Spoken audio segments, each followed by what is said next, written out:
we operated in good faith earlier, Blake, to not have the type of conversation. That's why we agreed to the amendments. But since we are here, and since I didn't want to start it, but I ain't gonna run from it. So if we wanted to fully have a conversation, we shouldn't have watered down the damn bill. We had a commitment, and at this point, Blake, I did everything I said I was gonna do. I watered down my bill, we watered down this one to prevent what I'm about to do right now. If we wanted to have a full conversation, we wouldn't have changed the wording of the bill. We all know that police officers get murdered. But you know what happens to the people that murder police officers? If they survive, they get arrested. You know what happens to police officers that kill people that look like me, Blake, Tony? They get a taxpayer-funded vacation. In Baton Rouge, Blaine Salamone got a taxpayer-funded vacation for over a year. Then when he got fired, you know what happened? The union and everybody could walk out. I don't care who walks out. Because I agreed that we weren't going to do this, didn't I, Blake? But we are here now. Tony in committee talked about the fact that as a police officer, he's had to fire some of his friends for pepper spraying somebody in handcuffs. Tony, I was pepper sprayed in handcuffs by a police officer, a white one.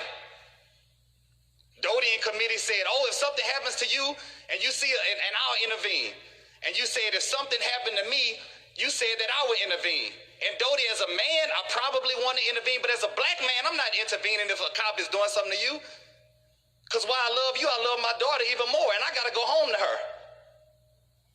And I don't have a trust enough for me to intervene that I won't get shot and killed. We talk about the taser incident. Brian Fontenot, you talked about the taser incident of a guy in Atlanta. And you said that that was an adequate police shooting. They had another taser incident of a white man who took a taser from a cop. The cop ran away. The same person stole a police car. Did he get shot and killed? Hell no. Had it been black, he'd have been shot and killed. That's why we are here.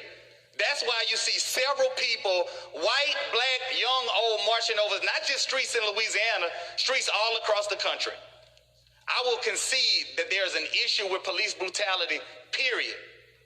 Way too often, when the victim of that brutality is an African American, that officer skates. And the first thing you see is when that black boy was suspended from the 5th grade, or when he got kicked off his football team. You don't see all the disciplinary actions of the officer. You didn't see after Alton Sterling got killed that Blaine Salamone, the person that trained him, sent an email that said he should have never been a police officer, said he was psychotic. But you know what happened? He walked on the scene, and I don't need water, and I appreciate the amendment that says several, because the first piece of legislation only mentioned George Floyd. Blake, we could have filled 5 pages up with names. 5 pages up. And you know what happened to Blaine Salamone? After he killed Alton Sterling, after one officer was being calm, within 5 seconds, he showed up and said, B-I-T-C-H, I'll kill you. And within less than a minute, he fulfilled his promise. Yusef Ahmadi, a police officer in Baton Rouge. 3 years ago, he killed a person. Since we going there, we going there. We gonna talk about it all. He killed a young black man.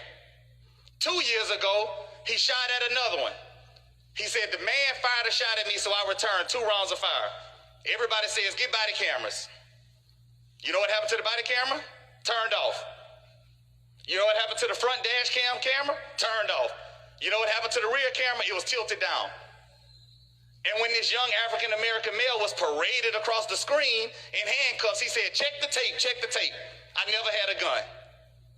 Thank God for that rear cam recording, because it didn't have any footage, but it had audio. All you heard was 2 shots. Yusef Ahmadi was a liar. You know what happened? He was fired, and guess what? He was fired after almost a year because our DA wouldn't prosecute him.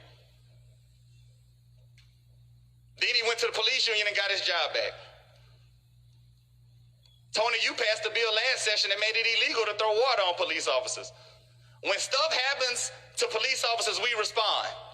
When stuff happens to African-American males, we come up here and kumbaya, but we don't respond with action. Representative Jay, one minute left. We were still under the 5-minute rule. Mr. Speaker. Thank you. Because I didn't want to do this, and I agreed not to do it.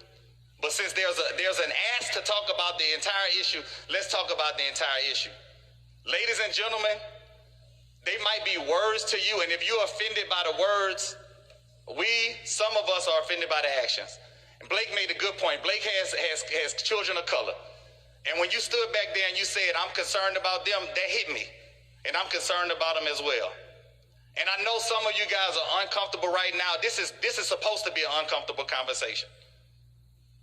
But thank God that you have to deal with an uncomfortable conversation and not an uncomfortable life when lights are shining behind you. And if you think that this little stupid pen right here prevents me from feeling fear, it doesn't. Because as a member from this body, I get my haircut on Nicholson Drive. Many of you have passed by it. On a day, sunny day, 5 of us are standing outside. Police officers pull up. Nothing happened. Give me your identification. So I said, okay. I handed him my legislative card and a card from my law office. Oh, we're sorry. And many of you are probably give them the benefit of the doubt. Something must have happened. No, it didn't. Because I called the precinct captain. They didn't have a call. 5 black men standing outside and 3 officers pulled up. And then one of them had the audacity to tell me, I thought you were one of them. I am one of them.